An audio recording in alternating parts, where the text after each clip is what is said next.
So we're going to pick up in regards with religion. And the question I'm going to ask you guys, what is religion?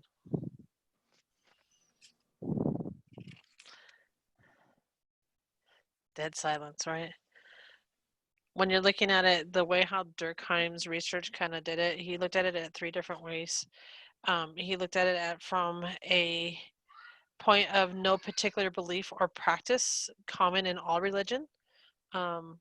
He also looked at it as from a more like a desperate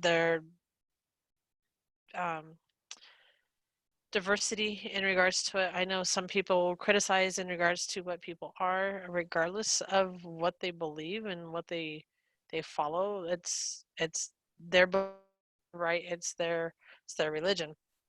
And third, they looked at it as from a profane and sacred type aspects. And when they looked at it from a sacred, it was more or less of things set apart or forbidden.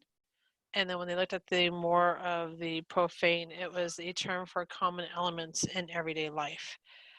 So the definition of Durkheim is, after doing a survey of worldwide religions, Durkheim's defined religion as beliefs and practices that separate from profane from the sacred and unite its adherents into a moral community. So you can kind of see the beliefs, the practices, and the moral communities there in regards to that aspects. Do you need to know that for the test? Yes, you do. But I mean, it's a system of morality. But I can sit here and ask you, how many of you are religious and faithfully go to church on Sundays? I do. I was gonna say dead silence for a minute, right? And we could get into, the difference in between Christianity versus, the Catholics versus Jewish versus, we do see in regards to it, and social class has a huge influence in regards to your type of belief and what you do. But I can sit here and ask a lot of people, if you're Catholic, do you know the true ins and outs of Catholic, or were you forced to be Catholic from when you were a kid? It's kind of one of those situations to where if you really do the the deep insides of a lot of things, religions, it has to be your belief. You have to practice it. And the moral community aspects, it does have a solid grounds in regards to the meaning of purpose in regards to that aspects, right? When you're establishing meetings, parents around the world teach their children their religious beliefs, right, and practices, right? Perfect example, Beijing, China is teaching his daughter Buddhist rituals.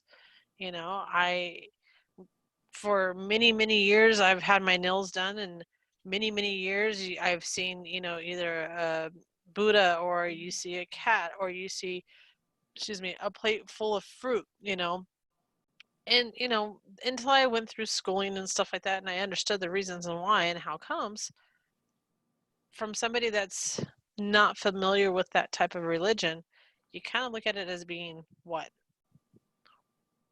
Why would you set a plate of food in front of Buddha? Can't eat it, right? But it's their ritual, it's their beliefs. They believe if you put, the good fortune in front of him, you get the good fortune back. It's kind of like those aspects. Same thing with the lovely cat that paws. You guys see those as well, right? It means good, good tidings, good things are going to come your way. It's those ritual type things. Um, the same thing with, if you're Catholic, the rituals of taking the blood and body of Christ, they go down the aisles with the incense and stuff like that. Well, why do they do that? Does anybody know the reason why? Hmm? I can barely hear anybody that said something. It's to purify, right? There's a purpose behind each step of those ceremonies, or each step of the services, right? So there is a function of religion, and when we're looking at the function of it, there's also a dysfunction of it. When we're looking at the function of it, one of the function of religion is providing emotional support. That is a positive function. It provides that emotional support when needed. A lot of missionaries, of charity, that type of aspects. They do a lot of it. It's to give that, feeling that someone is still there. If you feel lost, if you feel like you've hit that road of no return, usually people turn to religion to lift themselves back up for that emotional support. When we're looking at dysfunction, religion as a justification or persecution, war, and terrorism. People use this as, well, if you don't believe in my rights, if you don't believe in my religion, therefore, it's a war type aspect. Everybody should believe this way. Not true, right? Everybody has their rights. We have tons of history is filled with wars based on religion and politics. I would say it's more politics than religion, but religion does fall in a lot of those war type aspect spaces. When we're looking at it, when we're looking at social control, you could look at, the aspects of symbolic certain things, religious symbols, beliefs, religious experiences. Um, I could give you guys Martin Luther King. He has a lot of symbols behind him, and if a lot of people have done some research in regards to him and stuff like that, but he has a symbolic aspects. He has that social meaning in regards to having some type of a belief, a strong social change, wanting to, have that social difference, have that reform in regards to there shouldn't be any difference. Everybody should, be the same type aspects. So when we're looking at that type of the symbolic side of things as well, right? They provide identity to create a social solitary. Have you ever heard or seen anybody have an argument or a fight on church grounds? Besides on a wedding day. Take the wedding out of the picture. But No. on a normal, Sunday, church sermon, who's arguing? No one. No one, right? It's that solitary, right? Symbols and ways of communicating. You don't have to even communicate verbally. People just do a nod or a wave or a bow, whatever it might be. There's religious symbols to do. There's different aspects. In regards as well, and I'm going to ask you guys this: why? And I could. How many of you are? You could just raise a hand if you want to use the little emoji at the bottom. How many of you are Catholic?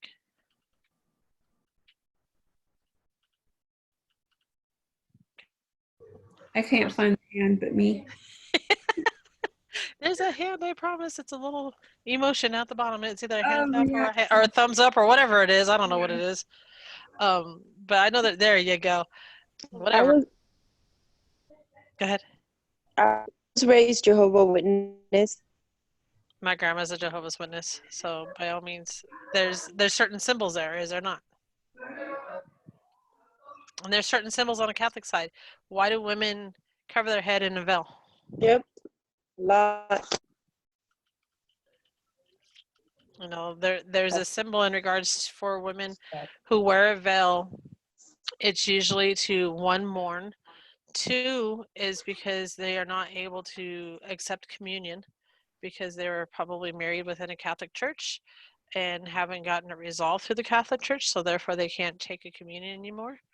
A lot of them wear it for purity. As with individuals with Jehovah's Witnesses, there's a lot of symbolic aspects in regards to that end of religion, to the point of there's tons of different ways of communicating on that end. So when it looks at beliefs, there's symbols and rituals developed from beliefs, right, including values and cosmology. You going, Mimi's? Right? And when I'm talking about cosmology, I'm talking about the teaching or ideals that provide a unified picture of the world. They want this idealistic, perfect, world type aspects. So they give you this idealistic of what it used to be, what it is now, to kind of show you things aren't really that bad type aspects, right? Religious experiences, becoming aware of your supernatural. it's surrounding our awareness. And the supernatural is when you have the connection with God aspects, is what they're more or less talking about. Rituals, they're ceremonies to unite, they're ceremonies to create a devout believers. When you're talking about rituals, can they go to the opposite extreme? If you guys read the book, you should have saw a picture of a cult. Yeah.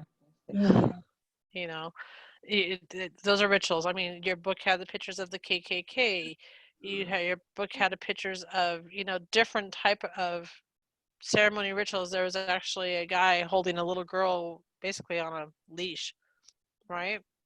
With she's supposed to be this symbol in regards to purism, but it's participation. There's different types of ceremonies to unite, and there's different types of ceremonies to create that devout believer aspects. How far will you go though? Right? Conflict perspective, there's always a conflict, right?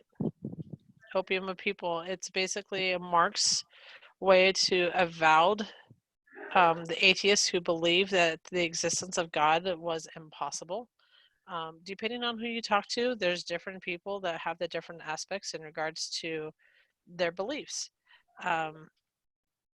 Everybody has their rights too, by all means. It doesn't make you any less of a person in regards to what your beliefs are. And I'll ask you guys this question later, as I have actually asked. We get a list of all of the religion, but I've asked my students before if if I said I was atheist to you guys, would it change your opinion on me? And I've had students tell me yes. And I said, what changes me? I still am the person I am. It doesn't change the aspects of me, right? Once again, some people believe that if they're atheist or agnostic, or if they're Jewish, or if they're Jehovah's Witness, if they're Christian, if they're Catholic, people judge, and that's the opium of people of aspects. Like, no, you're not in the right religion, therefore we're going to judge you for it. They're looking at the alignment of social inequalities as well, and that's just more or less that whose desires. They said it's God's desires to believe in one way, but at the same time, whose really desires as the aspects of that. So that's kind of where the conflict perspective of religion kind of comes into, is depending on what way you hear, how you were raised, the history of that type of aspects could cause the conflicts in regards to the way how people interact socially. That brings us social inequalities of things. I know for a fact, like I said, my grandma's a Jehovah's Witness. She gets a lot of backlash from society wise, and it's kind of one of those things. It's her beliefs. What difference does it make? It doesn't change her as who she is as a person. Unless if she's standing there trying to preach it and try to get you to follow, but that's not what she's doing. So it's one of those situations to where a lot of people kind of take that in considerations. The religion and the spirit of capitalism. It's a primary source of social change, right? You have some modernization that's kind of come in with it. But when you're looking at the spirit of capitalism, it is a Weber's term. It's one of those aspects in regards to it's the desire of accumulation of capital, not to spend it, but it's like an into itself. It's one of those situations to where you're looking at the aspects of what is the end of all end, so that's the spirit of capitalism aspects. But I'm noticing, did you guys get cosmology refers to off the study guide? Did you just kind of skip right on over it, right? So cosmology, and I'll go back a little bit. Cosmology refers to the teaching or ideals that provide a unified picture of the world. And then when you're looking at from a conflict perspective aspects, religion supporters that status quo and helps to maintain social inequality according to the conflict perspective, right? They don't want to see, when you're like, oops, wrong way. When you're looking at this, they want status quo. They don't want to say one's one way or the other. Like I said, that's where your social inequalities come in regards to that aspects. Theorist or conflict perspective says religion supporters supports the status quo aspects. So, type of religious groups. And actually, I'll go back a little bit. Hold on. So when we're looking at all this, the spirit of capitalism, like I said, it's a Weber's term. It's basically as an end to itself, but it has 7 steps to it. It's very in-depth and detailed. It's basically the capitalism represents the fundamentally different ways of thinking about work and money versus traditionally versus non-traditional type aspects. It was developed in Europe, not in China, for an example. It's one of those situations to where the beliefs in religion kind of differentiates. When you're looking at from Protestant to even Catholic, what's the difference between Protestant and Catholics? Is there really anything different? Or I could ask you, even in between Catholic and Jewish, is there really anything different there?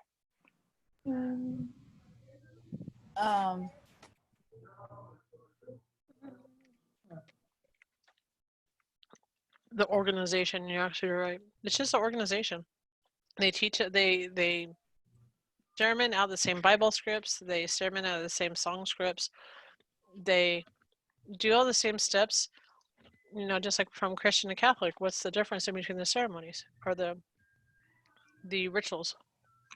Well, I know from my understanding is that Christians don't really praise the Virgin Mary, and Catholics do praise the Virgin Mary. Not only that, but do Christians take the blood in Christ, the blood and body of Christ? Oh, I do. So that's the other difference in between the two. But as in for like Protestants and Catholics, they're very similar. I mean, they still do all the pretty much the same rituals out of the aspects of, but their belief is the Virgin Mary aspects as well. So they're very, very similar, but very, very kind of different.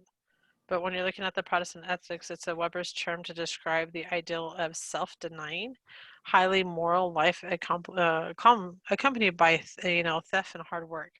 So they look at it as, you know, when you're talking about more, you know, the morals and the morality aspects in regards to the common laws and stuff like that, it was okay to do lie, cheating, whatever you had to do to be on top. So kind of different, like I said, though, there are 7 steps in regards to the way how they kind of broke it down in regards to what is the spirit of capitalism. But when you're looking at the different types, what is the difference in between a cult, the sect, the church? What's the difference in between all of them? If I tell you a cult, how many of you can list off a cult? well, I mean, before reading the book, I know just how the book says it though, you imagine like they do all kinds of weird things, and in reality they really don't. No, they don't. They just have their own beliefs, Yeah, right? It goes very back to different, but yes. you know, they can do some crazy things. I mean, a cult actually all killed themselves by drinking what the person told them to drink. You know, I mean, Yeah. because they all believed that was the way to get into heaven was to drink, and then unfortunately it ended up killing everybody. But at the same time, you know, a cult is one of those situations to where it's rejected by society. Well, why? You know, why is it? Go ahead. Because their beliefs are different, so people don't agree with them. Mm-hmm. You know, same thing. You know, they look at people who are agnostic and atheists as part of a cult. Yeah, exactly. It goes against the norms. But what are the norms? To whose norms? To everyone's own standards of norms. Society's norm. I mean, that's just why I think this is where kind of religion kind of gets a little on the testy side, and people get in arguments and stuff like that because people are so, I don't want to say closed-minded, but because of way how society has been in the histories, it's like you must be some type of religion. If you're not, then you're a cult, right? Or you're a sect. It's funny to say it that way, but it's true. You're You know, out they of look at it like there's something wrong with you then. you know, they get hostile, you know, they get hostile towards their religion, you know, people. And she's only, even when it comes like Jehovah's Witnesses, I've seen people get hostile with my grandmother, and it drives me crazy. And it's like it's her belief, you know, it's that type of thing. Like, let her be. She's not in a cult, and a lot of people think Jehovah's Witnesses are a cult. No, they're not a cult. You know, they've been around for years and years and years, but at the same time, it gets that negative from society wise. Um, but if you could see what becomes more acceptable versus unacceptable. Um, but like I said, a cult is basically a religion with few followers whose teaching and practices put it basically at odds of dominant culture and religion. So breaking those norms, right? That is basically a little bit bigger than a cult, not by much. It's larger. Still feels substantial hostile from and towards society. So you can kind of look at this as being the KKK, the neo-Nazi, a little bit bigger, but you know, they're still considered a cult, not. And you even look at Scientology. Scientology falls in between these two categories. And they're a big organization as well, correct? They are. They're larger, so they would fit more into a sect type aspects. But people are hostile towards them. You know, they don't. They get hostile towards other religion. They get hostile when in their religion. It falls into that category in regards to that aspects, right? But usually it's somebody that has charisma. If they have charisma, they have extraordinary. They give them as a gift of God. Yeah. So it's one of those things you have to have that, even that leader. You know, you got to figure it had to start from somewhere. It had to start from something. Who started it? What aspects, right? So each one of them has its own organization. But as you could see, as you move down, even your last one, your religious groups, so integrated into a dominant culture that it is difficult to tell where one begins and the other one leaves off. And that is your last one. I mean, this is somebody that is day in, day out, you know, being that leader in regards to that aspects. But Colt, good picture, right? You know, how many of you would sacrifice a goat's head and then stick your tongue in it? Nope. Go for it, right? No, not at all. Yummy, yummy. No, I just ate dinner too. I'm like, yeah. Hold my dinner down, right? But you know, this is a cult. If you think about it, how much of our tribals, you know, that live in other countries have these cult type aspects? A lot of them probably. A lot of them do. But yet we look at it and we judge, and it's very negative type aspects, right? So like I mentioned, you know, they're larger, sects are larger than a cult. They're hostile. They stress in regards to the aspects of the negative, you know, the negativity in regards to their right or your wrong type aspects. Churches are very highly bureaucratic systems. There's a hierarchy within them, just like anything else. Foremost, you know, written prayers. It's very structured, very, very structured when you're talking about church. And then when you're talking about the last one, the government and religion working together. And I don't know which one you could say that works. But in the United States, the segregation of churches is based off of basically customs. So it goes back off to what is your customs? How were you raised? What's the history of all the aspects? You know, you know, when I was growing up, my family wasn't very, I mean, the only one that was really religious was my grandmother. My mom and my dad were not religious. They didn't take one dominance over the other. My husband on the other side, you know, typical Hispanic family, very, you know, Catholic driven. You know, it wasn't until we got older to kind of find, you know, what worked, what didn't work, that type of aspects. And then kind of hard when you're getting further up in your careers in regards to kind of seeing, you know, once again, battling the beliefs versus the faith versus the religion versus, you know, you teeter-totter between all this throughout your life, and it's normal. You know, it's one of those aspects. But what is it when you're looking at the religion, like I said, in the United States, the characteristics of its members, the characteristics of the religious groups? You know, when you're looking at all those aspects and social class and the affiliations, you can see that when you're looking at the family income versus the education versus the occupational prestige, it kind of breaks it down in regards to what the religion system kind of falls into.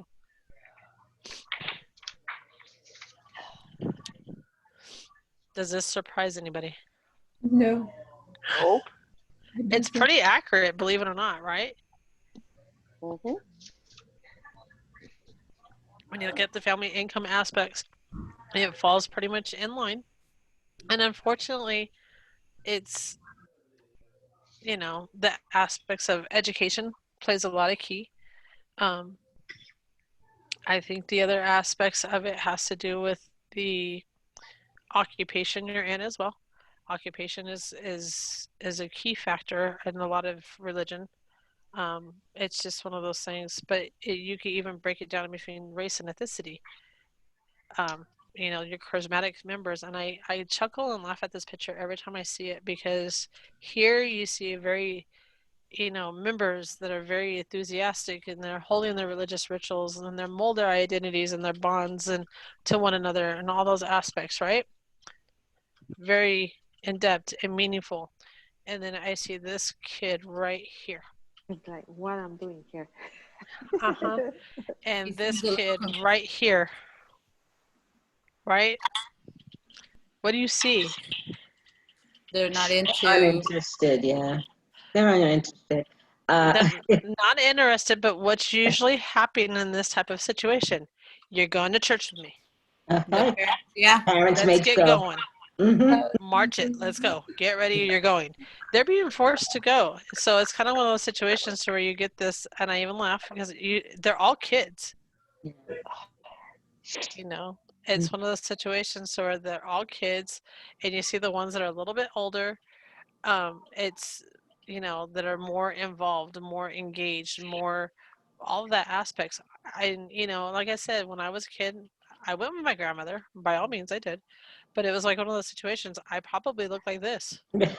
We all did. You know, now next time that when you physically go back into church, you're gonna sit there and look around. And you're gonna look at all the kids' faces, going, "Yeah, she is right."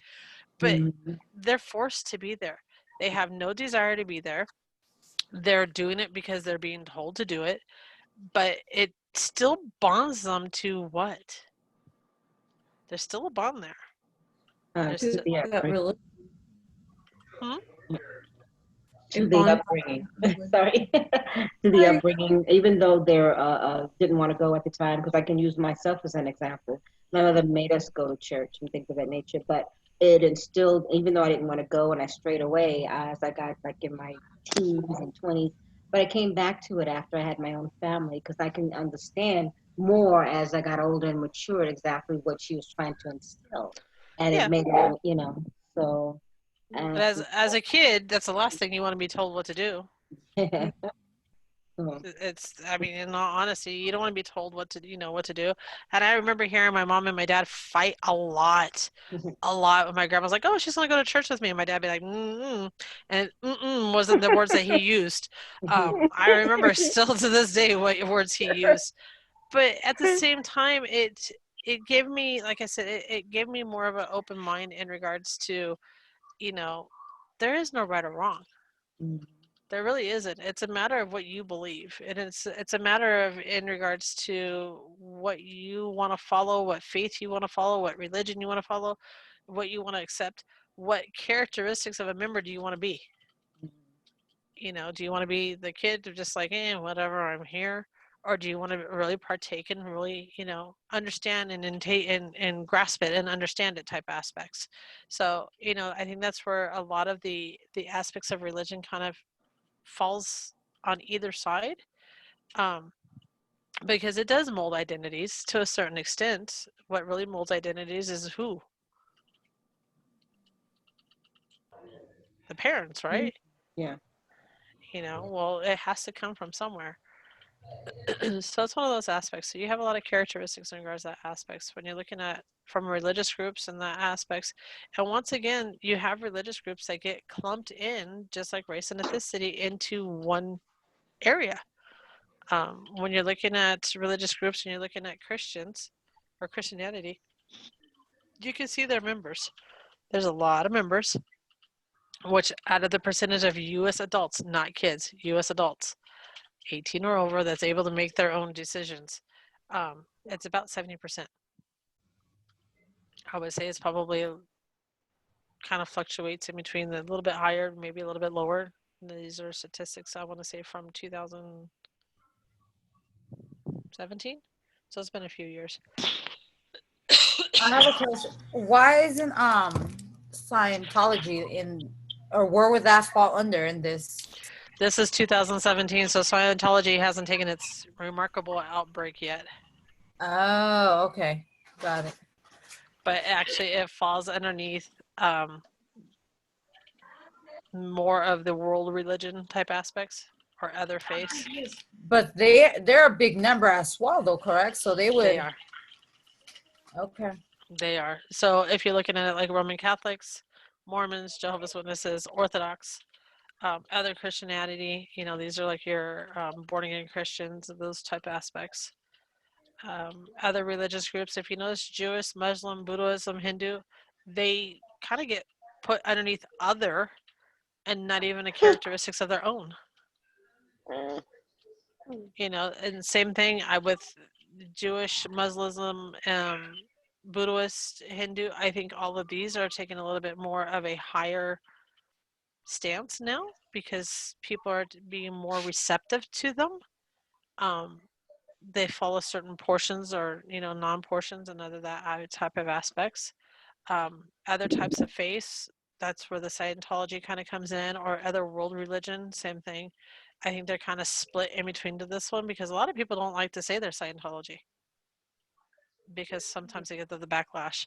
And if they are part of Scientology and they leave Scientology, their aspects in regards to their rules and regulations is if you're part of Scientology and you decide to leave, anybody that's still within Scientology, you cannot speak or talk to outside anymore, period.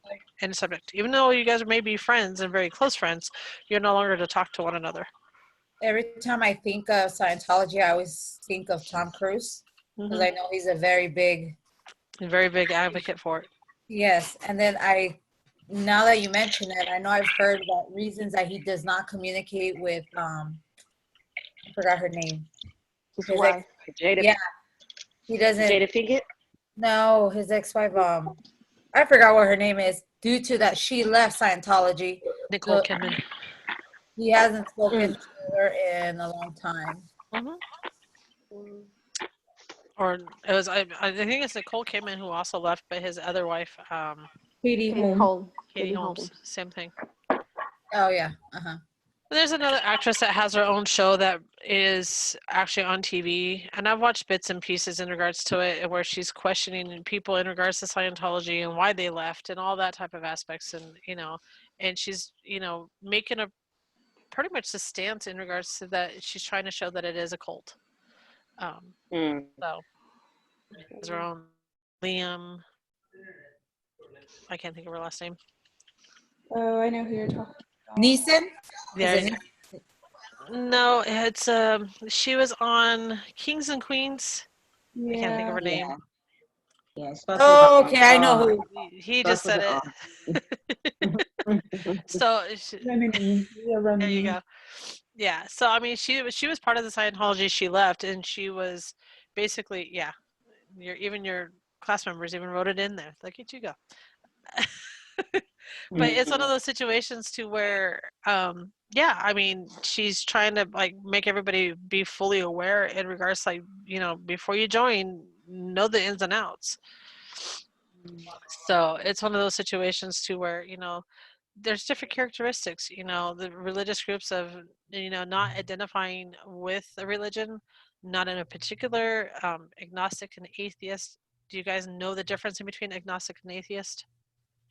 Yeah, Atheists don't one believe doesn't at all. believe Atheists in believe nothing God. at all, and agnostic believes that there is a higher power. Higher It's power just, you know, with no for faith. Oh, they have faith, but no actual religion. they believe there is a higher power. It's just there's not specifically. It's not God. It's somebody that's higher source, but it's somewhere out there.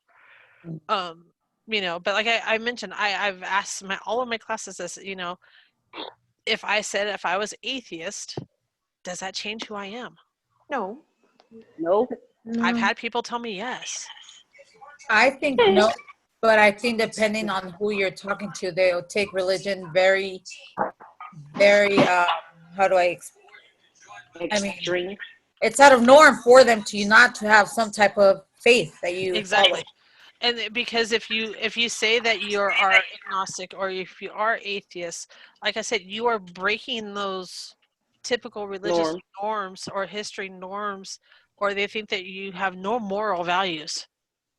And it's like I still have moral values. I still know the between right and wrong, you know, that type of aspects. But you know, the way how people look at it is that you have absolutely nothing. You have nothing to live for. You have no faith. You have nothing. You're dead inside. It's like cool, you know. I kind of chuckle and laugh about it because it's like, okay, do a little bit of research. You know, it's just sometimes people just find it easier to live through life. Some people have, you know, the ones with higher educations, um, especially in the science field, they don't believe because, you know, like I said, depending on what they do in a science field, it contradicts the Bible, unfortunately. A lot of the stories within, you know, the readings within the Bible and the He dates and the time questions. frames and stuff like that, it conflicts. Mm-hmm. There's a lot of A it. lot of people don't agree, and they kind of like argue that. Yeah, and I have my auntie. Well, she was raised Catholic, and when she got married, she had like a really hard marriage, and she became like a Jehovah Witness Mhm. for the longest time. After she got divorced, she got more freedom, and she started kind of like trying to enjoy her freedom again, and it went against her church beliefs. Mhm. She couldn't no longer like belong to the church. So she ended up leaving. So I think it's more like people tend to believe on something because at some point of their life they need to Mhm. for some reason. So it's just kind of like you just have to respect that. Some people don't. Some people do. No, and that's the thing is that, you know, and as our society is changing and developing and individuals, like I said, individuals are learning different aspects and stuff like that, and trust me, going through school and grad school and, you know, taking all different types of classes, it challenges you in regards for your faith. I'm not gonna lie, you know, but it's also one of those situations too where when you've been raised and you've been reading and you do this and then you take a course and it's kind of going, well, here's A, here's B, who's right? Yeah, So that's where people kind of start teeter-tottering in regards to it. So, um, you know, when you're looking at the aspects of the future of religion, you know, scientists cannot answer questions about the ultimate meaning. You know, one of the meanings is the existence of God. Who can prove? You know, it's one of those things. Who can prove it? Can you prove it? What can you prove? You know, so it's that future of the aspects of meaning. You know, the religion will likely be prosper. Um, the purpose of life. Who can answer that question? yeah, that's true. You know, it's one of those situations, you know, even the afterlife, you know, you hear about people talk about afterlife, you know, well, if you don't do this and this, then you don't go to heaven, you go to hell, or, you know, vice versa. If you do this and this, then you have your guaranteed spot in heaven. Says who? You know, my husband and I kind of chuckle and laugh at each other all the time, you know, cremate me, bring me back as a tree. You know, that's my afterlife. You know, bring me back as a tree. I'm good to go. I'll give some shade to somebody later. You know, that's me determining my afterlife. But in some spiritual religion type aspects, there is an afterlife. There is somewhere you go. There is this aspects in regards to this happily ever after place that you end up being. You get all the things that you didn't get in life to make life easier. So or if you didn't do so well in life, and if you treat everybody so crappy, then you go the opposite way. Who's to say? How can you prove it? Can you prove it? Can't. You can't, right? So these are like those scientifics that you can't answer. Same thing with morality. Science can determine or demonstrate the consequences of behavior, but not the moral of the what's the word I'm looking for? Basically, the superiority. Who has the superiority of your consequence? Like I just mentioned, if you do so many bad things, is your consequence, what way do you go? Who's to determine that? So it's one of those single things that scientists can't prove certain things. I always tell my students, I'm up for the challenge. Prove to me. What can you prove? The other aspects is learning. I took a religious studies class, guys. Believe it or not, I did. And learning all the different aspects, kind of even open your eyes and kind of going, huh, okay, why can't we take from here and here and here and here and here? Why do we have to just take from one?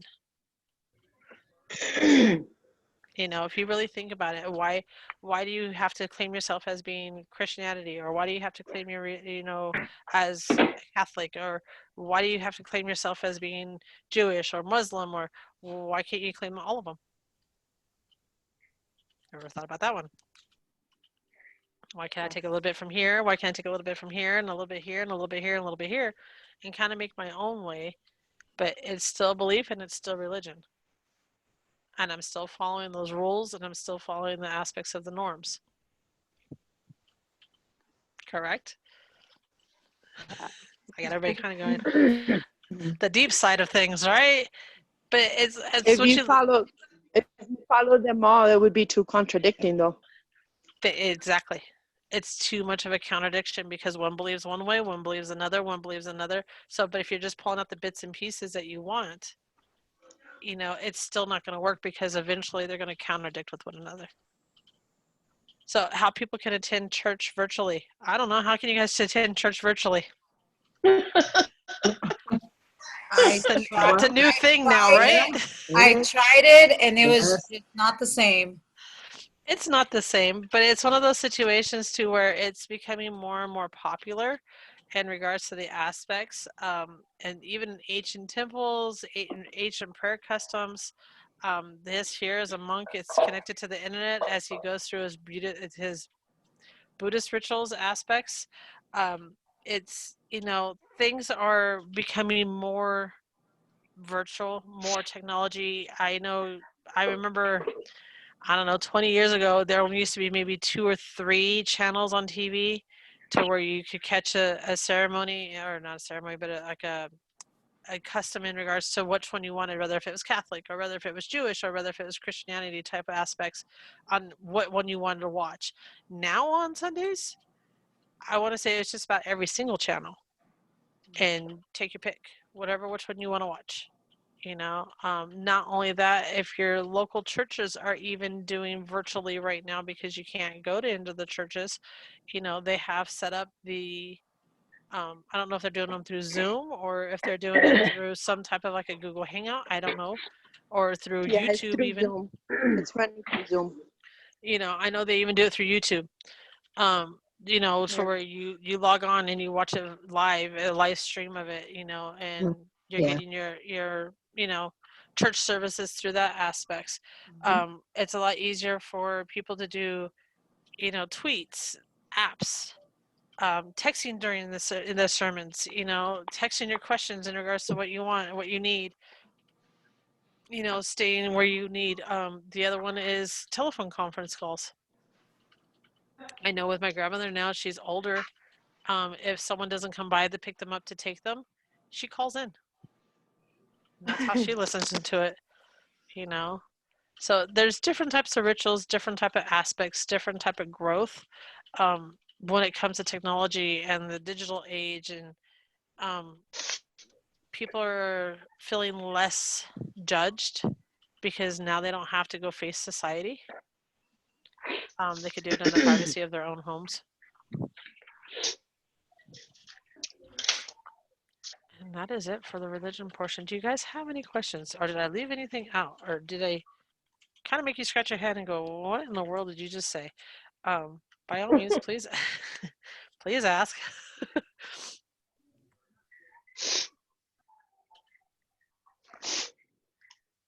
This portion section, this, like I said, it's when you're talking about religion, when you're talking about politics and that type of aspects, it's touchy. It is a touchy subject. You know, a lot of people don't like to say too much, only because of the aspects of, you know, the backlash, unfortunately, or, you know, being rejected because they're one way or the other. It shouldn't matter. Like I said, I mean, individuals are who they are. You know, it doesn't change the person who they are. Do you guys have any questions? Did you guys get everything off the study guide? By all means, from chapter 11 to now, if there's anything that you guys feel like I didn't cover or you missed, let me know. The test is this Thursday, right? You said? No. Oh, I thought it was this Thursday. Nope, you got one more week. It is on the 11. 11th. Oh, June 11th. Okay. Yeah, we got a ways. Are we got a ways. Are we gonna go over the study guide a different day, or are you? Yeah, we'll go on and on over it on Tuesday before. Okay, awesome. Yeah, okay. Because this Thursday coming up, we'll be going over chapter 14. We'll start 14. We'll finish 14 up on the 2nd, and we'll start 15, and should be able to finish 15 on the 4th.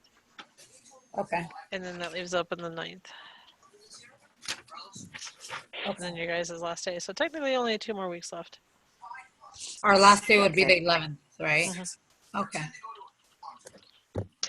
And I do believe if you're taking summer classes start on the 15th or the 16th.